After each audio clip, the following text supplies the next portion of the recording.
नमस्कार, मैं डॉक्टर अमिताभ सिंह अपने वीकेंड लेक्चर सीरीज में एक और नए इंटरेस्टिंग टॉपिक के साथ आपके सामने उपस्थित हूं। आज जिस टॉपिक की बात यहां करेंगे उसका नाम है इंटरवेनर पिटीशन किसे कहते हैं और इंटरवेनर पिटीशन सिविल और क्रिमिनल प्रोसीडिंग्स में कब अलाउ की जाती है, क्या इसकी व्यवस्था सीपीसी और सीआरपीसी में है।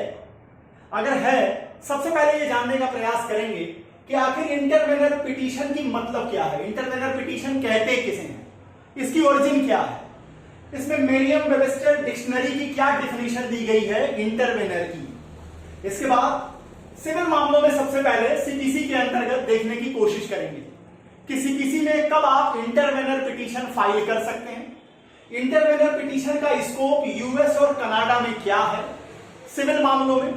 फिर आएंगे कि भारत में सीपीसी क्या कह रही है, कोई प्रोविजन स्पेसिफिकली, कोई ऑर्डर, कोई रूल है इसके लिए, और अगर है तो क्या कहता है, और दूसरा कि क्या डिफरेंस है जब हम भारत की बात करते हैं और भारत के बाहर दूसरी कंट्रीज की बात करते हैं। इसमें दो मुकदमे आपके सामने लेके आएंगे। एक रमैया वर्सेस शिवलिंगा का मुकदमा है जहां हाईलाइट किया जाएगा पब्लिक इंटरेस्ट को। दूसरा रजिया बेगम का मुकदमा है साहिबजादी अनवर बेगम के साथ, जहां किसी और पॉइंट को जो कि होगा कि जो पार्टी इंटरवेनर पिटीशन फाइल करना चाहती है उसका क्वेश्चन ऑफ लॉ में इंटरेस्ट होना चाहिए, इसकी बात करेंगे। इसके बाद आते हैं सीआरपीसी में, criminal procedure code. Criminal procedure code में कुछ इंपॉर्टेंट सेक्शंस यहां देखेंगे जिसमें सेक्शन 24, 301, 302 और 397 सीआरपीसी को डिस्कस करेंगे। इसके बाद यहां 6 केस लॉ आपके सामने लेके आएंगे जिसमें 1894 से शुरू करेंगे। केस का नाम होगा दुर्गा वर्सेस क्वीन इंप्रेस का, जहां पब्लिक प्रोसिक्यूटर की ड्यूटी बताई जाएगी। इसके बाद Thakur Ram versus state of Bihar की केस आएगी। यहां पर निगेटिव अप्रोच आएगा सुप्रीम कोर्ट का 1966 में। फिर 1980 में फिर उठेगी सुप्रीम कोर्ट से बात स्टेट ऑफ हरियाणा का मुकदमा है कुलदीप सिंह के साथ, जहां पर बात होगी कि जो प्राइवेट वकील चुना जाता है विक्टिम की ओर से, अपॉइंट किया जाता है, क्या उसमें कोर्ट का कोई रोल होता है। यहां पर भी इंटरवेनर पिटीशन की बात आएगी। फिर आते हैं मैने Subbarao versus state of AP की केस 1980 में, जहां हाई कोर्ट ने एक एक्विटल ऑर्डर दे दिया था और एक ऐसी पार्टी जो कहीं से भी मुकदमे से इंटरेस्टेड नहीं थी वो सुप्रीम कोर्ट चली गई थी, क्या उसे अलाउ किया गया, इसको डिस्कस करेंगे। फिर आएंगे शिव कुमार वर्सेस हुकुमचंद का मुकदमा।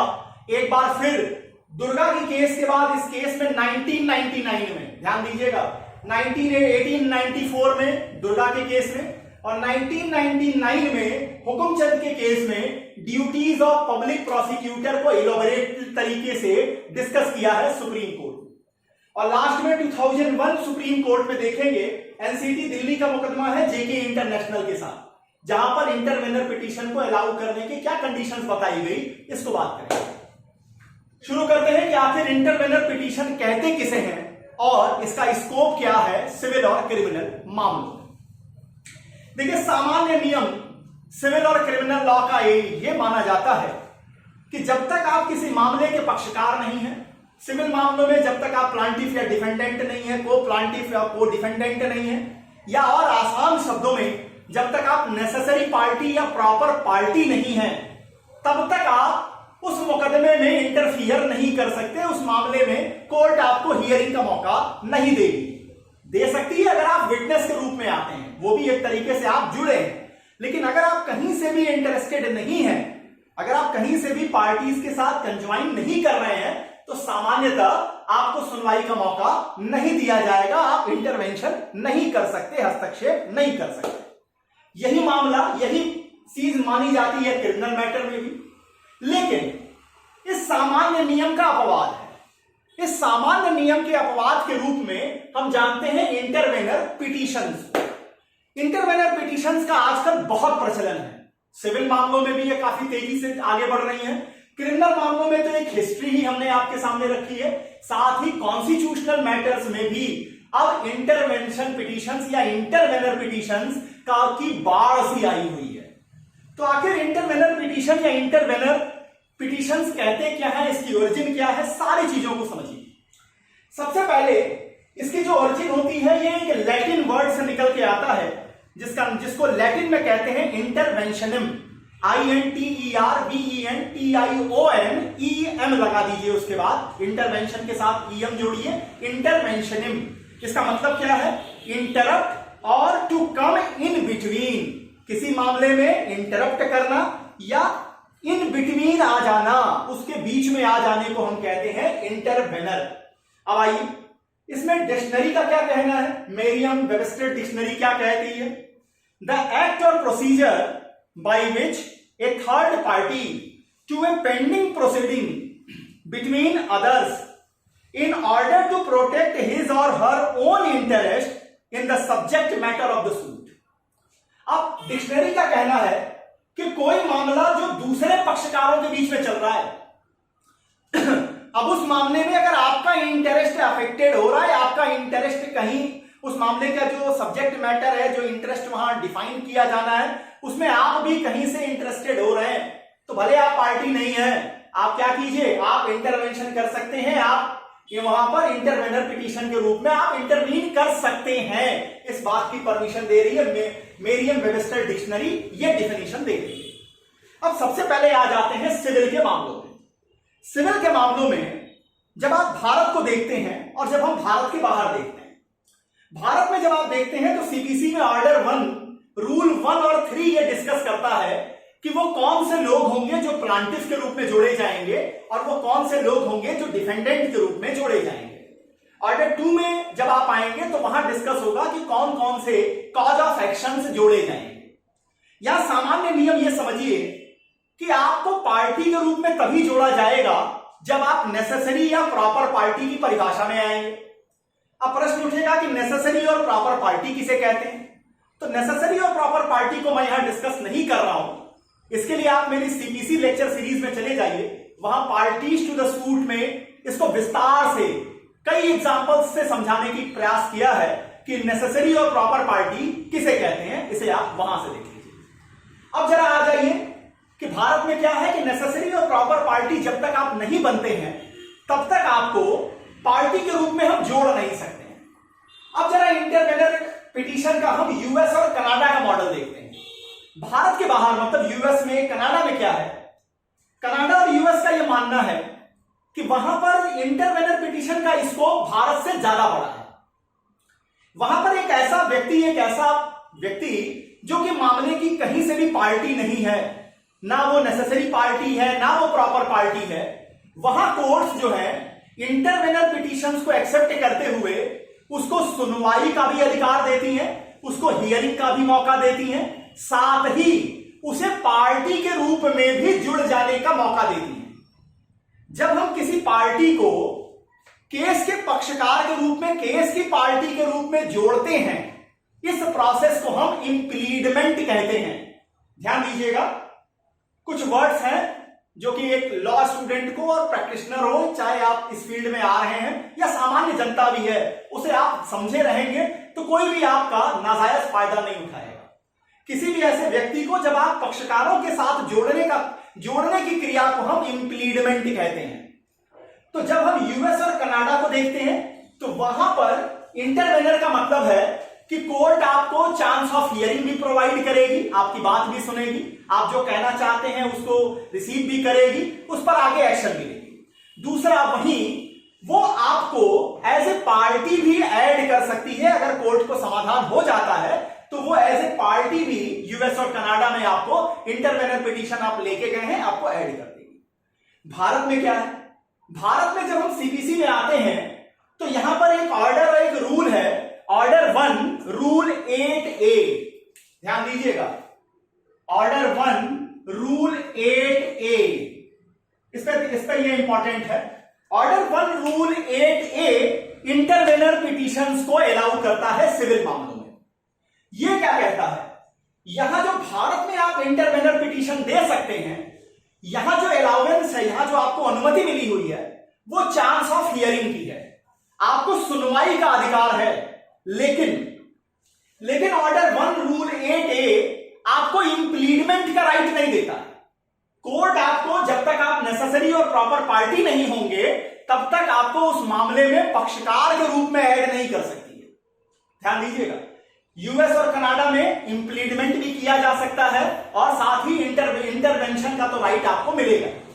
यहां भारत में ऑर्डर 1 रूल 8A जो है वो इंटरवेंशन को तो अप्लाई करता है, देता है, आपको चांस ऑफ हियरिंग तो दिला देगा, लेकिन इंप्लीडमेंट आपको पक्षकारों के साथ जुड़ने का मौका उस केस में नहीं मिलेगा। अब देखते हैं कि ऑर्डर 1 रूल 8A कहता क्या है। ऑर्डर 1 रूल 8A कह रहा है कि court can permit a person और ग्रुप ऑफ पर्संस, एक व्यक्ति को भी अनुमति हो सकती है, एक समुदाय को भी अनुमति हो सकती है, to intervene in a suit if court is satisfied with the reason to interfere to intervene such person can intervene even though he is not a party to the case. Court ये permission एक व्यक्ति को या व्यक्तियों के समुदाय को भी दे सकती है, इस बात के होते हुए भी कि वो उस मामले में पक्षकार नहीं है। Court can allow such person or group to address the court and give their opinion for the finalization of the case। इसका मतलब कि यहां क्या दे रहे हैं, चांस ऑफ हियरिंग दे रहे हैं, किसको, जो इंटरवेनर पिटीशन प्रोड्यूस कर रहे हैं। अब यहां पर दो एसेंशियल चीजें हैं, दो सिचुएशंस का पूरा करना जरूरी है अगर आप इंटरवेनर पिटीशन लेके आ रहे हैं सिविल मामलों में। कौन कौन सी? पहला है कि आपका इंटरेस्ट होना चाहिए उस क्वेश्चन ऑफ लॉ में जिस मामले में आप इंटरफियर करने जा रहे हैं। इसको हाईलाइट करते हुए केस आती है रजिया बेगम वर्सेस साहिबजादी अनवर बेगम का। रजिया बेगम के केस में सुप्रीम कोर्ट ने कहा कि अगर आपका उस मामले में जो लॉ का क्वेश्चन खड़ा हुआ है, जो प्रश्न का निर्धारण हम कर रहे हैं, उसमें आप भी इंटरेस्टेड है, उसमें आपका भी कॉमन इंटरेस्ट है, तो इंटरवेंशन पिटीशन, इंटरवेनर पिटीशन आपकी हम एक्सेप्ट कर लेंगे, अलाउ करेंगे। दूसरा इसमें जो सिचुएशन है कि अगर इसमें पब्लिक इंटरेस्ट इन्वॉल्व हो जाए तो वहां भी इंटरवेनर पिटीशन एक्सेप्ट कर ली जाएगी। तो पब्लिक इंटरेस्ट को लेकर के केस आती है रमैया वर्सेस शिवलिंगिया। यहां पे कहा गया कि जहां पब्लिक इंटरेस्ट इन्वॉल्व होगी वहां ऐसे मामलों में इंटरवेनर पिटीशन एक्सेप्ट की जाएंगी, अलाउ की जाएंगी। इसी पब्लिक इंटरेस्ट के ही ग्राउंड पर आप कॉन्स्टिट्यूशनल मैटर्स में भी फाइल कर रहे हैं इस समय इंटरवेनर पिटीशंस। इतनी बातें रही सीपीसी को लेकर के कि सीपीसी में चांस ऑफ हियरिंग मिलेगी भारत के अंदर, लेकिन आपको इंप्लीडमेंट का राइट नहीं मिलेगा, आप पक्षकारों के रूप में जोड़े नहीं जा सकेंगे। अब आ जाते हैं क्रिमिनल मामलों में कि सीआरपीसी में क्या कहना है। सीआरपीसी में देखिए जो इंपॉर्टेंट सेक्शंस हैं वो है सेक्शन 24, 301, 302 और रिवीजन के अंदर एक सेक्शन है 397। क्या कहता है? अब जरा सेक्शन नंबर 24 को समझिए। सेक्शन 24 कहता है कि जो क्रिमिनल के मामले होंगे, आप ये जानते हैं कि क्रिमिनल कोर्ट्स में जो सरकार का पक्ष रखते हैं वो या तो पब्लिक प्रोसिक्यूटर होंगे या असिस्टेंट पब्लिक प्रोसिक्यूटर होंगे। तो सेक्शन 24 कहता है कि public prosecutor shall be appointed on the side of government for prosecution, appeal and other criminal proceedings. They have authority to appear and plead before criminal court without any written authority. अब जरा section 24 को 301 के साथ मिला दीजिए। इनका कहना है कि क्रिमिनल मामलों में अपील के प्रोविजन के लिए दूसरे क्रियाओं के लिए, साथ ही क्रिमिनल कोर्ट में ट्रायल चलाने के लिए प्रोसिक्यूशन का जो साइड होगा वो या तो पब्लिक प्रोसिक्यूटर रखेंगे या असिस्टेंट पब्लिक प्रोसिक्यूटर रखेंगे। ये पब्लिक प्रोसिक्यूटर और असिस्टेंट पब्लिक प्रोसिक्यूटर जो होंगे ये बिना किसी रिटन परमिशन के, रिटन अथॉरिटी के भी कोर्ट में अपीयर हो सकेंगे, क्रिमिनल कोर्ट्स के सामने प्लीड कर सकेंगे। ये चीजें 301 में भी दी गई हैं। अब जरा 301 में ही थोड़ा और चीजें भी हैं कि मान लीजिए जिस व्यक्ति के खिलाफ क्रिमिनल केस हुआ है, मतलब जिस व्यक्ति के खिलाफ ऑफेंस हुआ है, जो विक्टिम है, जिसका कि मामला रख रहे हैं पब्लिक प्रोसिक्यूटर या असिस्टेंट पब्लिक प्रोसिक्यूटर, उस व्यक्ति ने अपनी ओर से कोई प्राइवेट एडवोकेट कर दिया, तो उस प्राइवेट एडवोकेट का क्या होगा?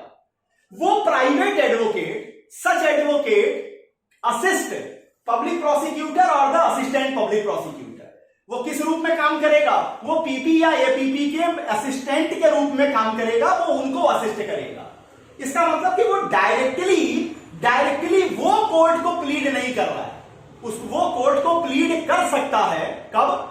जब उस क्रिमिनल मामले में एविडेंस का लेना पूरा हो चुका है, तब वो जो कुछ भी कहना चाहता है उसको कोर्ट की परमिशन से, उस क्रिमिनल कोर्ट की परमिशन से वो रिटन में सबमिट कर सकता है। अब पब्लिक प्रोसिक्यूटर की ड्यूटीज क्या होंगी, इसको 2 मुकदमों में आपके सामने अभी लेके आएंगे। अब आइए 302 क्या कहता है। 302 ये कहता है मजिस्ट्रेट कोर्ट्स को ये इंपावर्ड करता है कि वो किसी मामले में किसी क्रिमिनल मामले में इंक्वायरी या इन्वेस्टिगेशन जो है वो उस वैसे व्यक्ति से भी करा सकती हैं जो कि इंस्पेक्टर के रैंक का है या उससे ऊपर का है। साथ ही इस तरीके के काम को करने के लिए public prosecutor, assistant public prosecutor, government pleader भी एथराइज किए गए हैं सेक्शन 302 में सीआरपीसी के। अब देखिए जरा सेक्शन 397 सीआरपीसी क्या कह रही है और कैसे ये इंटरवेनर सूट्स को, इंटरवेनर पिटिशंस को अप्लाई कर रहे हैं। 397 को समझिए। It empowers high court and the court of session to call for records of any proceeding before any criminal court inferior to it to satisfy itself as regard the correctness, legality and propriety of any finding, sentence or order recorded or passed by lower court either on suo motu or on the application even by an alien। समझिए revision की बात 395 से जब आप चलेंगे 405 तक के section CrPC में तो वहां रिवीजन डिस्कस किया गया है। इसमें एक सेक्शन है सेक्शन 397 जो कि हाई कोर्ट को और सेशन कोर्ट को इक्विवेलेंट पावर दे रही है। वो कह रही है कि आप सुओ मोटो किसी पार्टी के एप्लीकेशन पे, यहां तक कि आप किसी एलियन के एप्लीकेशन पर, ऐसा व्यक्ति जो उस मामले से कहीं से संबंधित नहीं है, उसके एप्लीकेशन को भी आप एक्सेप्ट कर सकते हैं। किस लिए? आपके अंडर में जो क्रिमिनल कोर्ट है, जो भी कोर्ट्स हैं, अगर उन्होंने कोई ऑर्डर पास किया है, अगर कोई भी ऑर्डर उन्होंने रिकॉर्ड किया है, उसकी करेक्टनेस को चेक करने के लिए, उसकी प्रॉपर्टी को देखने के लिए, उसकी लीगैलिटी को चेक करने के लिए आप उनके रिकॉर्ड्स को अपने पास मंगा सकते हैं और चेक कर सकते हैं। तो आप देखिए सेक्शन 24301 में आप प्राइवेट व्यक्ति, प्राइवेट एडवोकेट भी अपनी बात रख सकता है कोर्ट को। सामान्यतः क्या होता है कि जो प्रोसीडिंग चलेगी वो पब्लिक प्रोसिक्यूटर या असिस्टेंट पब्लिक प्रोसिक्यूटर ही चलाएंगे, लेकिन 301 ये परमिशन दे रहा है, सेशन कोर्ट्स को भी ये पावर है कि वहां पर जो भी आप पीपी के साथ अगर विक्टिम ने कोई और एडवोकेट दे दिया है तो वो असिस्ट करेंगे पीपी को, और साथ में जब सारा मतलब आप एविडेंस का दिया जाना पूरा हो जाएगा तो आप अपनी ओर से रिटन सबमिशन दे सकते हैं कोर्ट की परमिशन से कोर्ट। तो यहां भी आप एक तीसरे पक्षकार को, तीसरे व्यक्ति को एक मौका दे रहे हैं। 397 में तो खुला मौका है कि आप किसी भी मामले में जो नीचे कोई अगर सजा रिकॉर्ड हुई है, कोई भी चीज, कोई भी फाइनल चीजें हुई हैं, आप उसकी लीगैलिटी को, करेक्टनेस को चेक करा सकते हैं, उसके प्रॉपर्टिकल इंटरेस्ट को चेक करा सकते हैं, भले ही आप उस मामले से संबंधित ना हो। तो इसका मतलब कि सीआरपीसी में भी, क्रिमिनल मैटर्स में भी इंटरवेनर पिटिशंस का पूरा एम्पल बना हुआ है, पूरा एक मौका अवेलेबल है, आप इंटरफियर कर सकते हैं। अब इसको जरा केस लॉ के जरिए देखिए, केस लॉ के जरिए क्या कहता है और ज्यादा ये चीज क्लियर हो जाएगी। पहली केस है 1894 की, इलाहाबाद हाईकोर्ट का जजमेंट है, क्वीन इंप्रेस वर्सेस दुर्गा। इस मुकदमे को आप इसलिए समझिएगा कि यहां पर पब्लिक प्रोसिक्यूटर की ड्यूटीज बताई गई हैं। देखिए पब्लिक प्रोसिक्यूटर को हम ऑफिसर ऑफ द कोर्ट कहते हैं। जो प्रोसिक्यूशन का काम करता है, जो राज्य सरकार का पक्ष रख रहा है, पब्लिक प्रोसिक्यूटर, उसकी ये जिम्मेवारी बनती है कि वो जस्टिस डिलीवर कराए। केवल ये मत समझिए कि कन्विक्शन रेशियो को आगे बढ़ाने की जिम्मेवारी आपकी नहीं होती है। तो यही बात दुर्गा के केस में इलाहाबाद हाईकोर्ट 1894 में कह रहा है कि the duty of public prosecutor shall be treated as officer of court and their duty is to deliver the justice, not only conviction. ध्यान दीजिएगा, आपका काम केवल कन्विक्शन कराने का नहीं है, आपका काम जस्टिस डिलीवर करने का। इस मुकदमे को और ज्यादा बड़े तरीके से, विस्तृत तरीके से सुप्रीम कोर्ट ने समझाया है जब आप शिव कुमार वर्सेस हुकुमचंद का केस देखिए, 1999 का फैसला है। यहां सुप्रीम कोर्ट ने साफ कह दिया कि देखिए पब्लिक प्रोसिक्यूटर महोदय, अगर कोई बात ऐसी है जो डिफेंस को पेश करनी चाहिए थी, कोई ऐसा फैक्ट है जो डिफेंस के साइड का है, डिफेंस को सामने लाना चाहिए था, लेकिन डिफेंस का एडवोकेट उस मामले को लाने में, उस फैक्ट को सामने लाने में चूक गया है। तो ये आपकी जिम्मेवारी बनती है पब्लिक प्रोसिक्यूटर महोदय, ये आपकी ड्यूटी है कि आप उस फैक्ट को कोर्ट के सामने ले आइए। इसका मतलब क्या है कि दुर्गा के केस में जिन ड्यूटीज को बता रहे थे, इलाहाबाद हाई कोर्ट ने बताया, उसको सुप्रीम कोर्ट ने 1999 में और इलोबरेट कर दिया और कहा कि being as a public prosecutor you are not bound only to enhance the conviction ratio, you are the officer of the court my dear friend, and you are responsible to provide justice in criminal justice system। आप इस system के part and partial हैं, अपनी जिम्मेवारी को समझिए, केवल conviction पे ध्यान मत दीजिए, आपका ध्यान होना चाहिए कि जस्टिस कैसे डिलीवर होगी। और अगर कोई बात डिफेंस से भी छूट गई है तो उसको भी कोर्ट के सामने लाने की जिम्मेवारी आपकी बनती है। इसके बाद जो सेकंड केस आती है, Thakur Ram versus state of Bihar 1966 की केस है। यहां पर सुप्रीम कोर्ट ने एक निगेटिव डायमेंशन पकड़ा जब इंटरवेनर पिटीशन की बात आई। हुआ क्या था, यहां मामला पुलिस रिपोर्ट के ऊपर आगे बढ़ा था, एफआईआर हुई थी, चार्जशीट फाइल हुई थी, फाइनल रिपोर्ट के बाद उसमें प्रोसेस आगे बढ़ रहा था। इसमें एक तीसरा आदमी जो कहीं से भी संबंधित नहीं था, वो इंटरफियर करना चाहता था। तो सुप्रीम कोर्ट ने कहा कि ऐसे मामले जो चार्जशीट के ऊपर बेस करके आगे चलते हैं, अगर उसमें कुछ एक्सेप्शनल सर्कमस्टांसेस को छोड़ दें तो वहां पर कोई लोकस स्टैंडाई किसी थर्ड पर्सन का नहीं खड़ा होता है। मतलब उसमें प्रोसिक्यूशन के साइड से पीपी और एपीपी के अलावा किसी और का कोई लोकस स्टैंडाई नहीं खड़ा होता, ऐसा फैसला दिया था Thakur Ram versus state of Bihar के केस में। लेकिन 1980 आते आते ये कहानी बदल जाती है। 1980 में केस आती है Kuldeep Singh versus state of Haryana की। अब Kuldeep Singh versus state of Haryana की केस में यहां पर क्वेश्चन सीधे सीधे इंटरवेनर पिटीशन का नहीं था। यहां क्वेश्चन था 301 में, अगर विक्टिम ने अपनी ओर से कोई एडवोकेट अपॉइंट किया तो प्रश्न उठा था कि क्या उस अपॉइंटमेंट में कोर्ट का कोई रोल होता है। तो यहां कुलदीप सिंह के केस में कोर्ट ने यह कहा कि there is no role of the court in appointment of such additional advocate by the side of victim. Victim अगर चाहता है तो वो अपने साइड से एडवोकेट अपॉइंट कर दे, इसमें कोर्ट का कोई रोल नहीं है। ऐसा एडिशनल एडवोकेट जो भी अपॉइंट होगा वो असिस्टेंस का काम करेगा, वो असिस्टेंट के रूप में रहेगा, किसके, पीपी के या एपीपी के। हाँ, अगर वो सारे जब एविडेंस समअप हो जाएंगे उसके बाद वो जो कुछ भी कहना चाहते हैं, वो जो भी अपना प्लीड करना चाहते हैं उसको वो रिटन में कोर्ट की परमिशन से सबमिट कर सकते हैं। मतलब एक बार उनको फिर वहां उस चीज को और क्लियर कर दिया जो 301 में दिया हुआ है। नेक्स्ट केस आती है मैंने Subbarao versus state of AP 1980 supreme court. अब यहां देखिएगा क्या हुआ था। यहां एक मामले में हाई कोर्ट से एक्विटल मिल जाता है एक्यूज को। हाई कोर्ट एक्विट कर देती है, एक्विटल दे देती है किसको, एक्यूज को। एक व्यक्ति जो कि इन्फॉर्मर था, इस केस में थर्ड पर्सन था, थर्ड पर्सन जो कि ना तो कंप्लेनेंट था ना उसने एफआईआर फाइल की थी।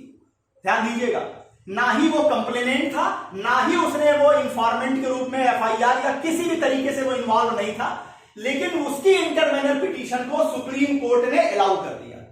सुप्रीम कोर्ट ने यहां यह निर्धारित किया कि अगर एक व्यक्ति जिसने अपराध किया है, अगर वो बिना सजा लिए, बिना उसको सजा मिले रह जाती है, तो ये हर व्यक्ति को अधिकार है कि ऐसी चीजों को वो चैलेंज कर सकते हैं।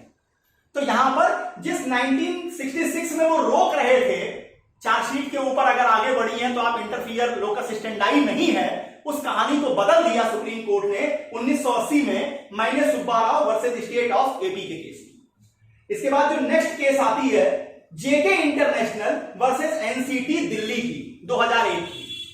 यहां केस के फैक्ट बड़े इंटरेस्टिंग हैं। ट्रायल कोर्ट के सामने एक्यूज के ऊपर चार्ज बना था, अभी केवल चार्ज बना था। इस चार्ज बनने को वो व्यक्ति हाई कोर्ट में चैलेंज करता है, हाई कोर्ट में उसको चैलेंज करता है कि ये जो चार्ज मेरे खिलाफ बना है ये गलत है। अब इस हाई कोर्ट में जो चीजें चल रही थी, जो चार्ज को चैलेंज किया गया था, इस ऑर्डर के खिलाफ वह व्यक्ति जो कि कंप्लेनेंट था, जिसने पुलिस को इंफॉर्मेशन दी थी, लेकिन वो विक्टिम नहीं था, वो विक्टिम से संबंधित भी नहीं था, उसने केवल पुलिस को बता दिया था कि इस तरीके का कॉग्निजेबल ऑफेंस यहां हुआ है। उस व्यक्ति ने चैलेंज करना चाहा, इंटरवीन करना चाहा इंटरवेनर पिटीशन के जरिए। यहां सुप्रीम कोर्ट ने इंटरवेनर पिटीशन को अलाउ कर दिया। इसका मतलब इन सारे मुकदमों के हिसाब से अगर कंक्लूड करना हो तो यह कहा जाएगा कंक्लूजन में कि जहां एक तरफ नॉर्मल कॉन्सेप्ट यह है सिविल और क्रिमिनल मामलों में कि आप बिना पक्षकार हुए आपको हियरिंग का चांस नहीं दिया जाएगा, आप उस किसी भी मामले में इंटरवेंशन का राइट आपका नहीं बनेगा, लेकिन न्यायपालिका ने सिविल और क्रिमिनल मामलों में स्टैट्यूटरी तरीके से भी और जुडिशियल प्रेसिडेंट के माध्यम से भी एक चीज को हमेशा स्थापित किया है कि टेक्निकलिटी के ग्राउंड पर जस्टिस कभी भी नहीं रुकनी चाहिए। तो जस्टिस डिलीवर करने के लिए, जस्टिस को हासिल करने के लिए आपको अनुमति है, आप इंटरवेनर पिटीशन फाइल कर सकते हैं irrespective of the matter whether it is a civil or a criminal one. उम्मीद करता हूं इंटरवेनर पिटीशन को समझाने में मेरा यह प्रयास सफल रहा होगा। आपको इंटरवेनर पिटीशन पर आपको यह जानकारी कैसी लगी, कमेंट सेक्शन में आपके कमेंट्स का इंतजार रहेगा। अपने लेक्चर सीरीज में और इंटरेस्टिंग नए टॉपिक्स को लेकर के अगले लेक्चर में आपके सामने उपस्थित होऊंगा। तब तक के लिए बहुत बहुत धन्यवाद। नमस्कार।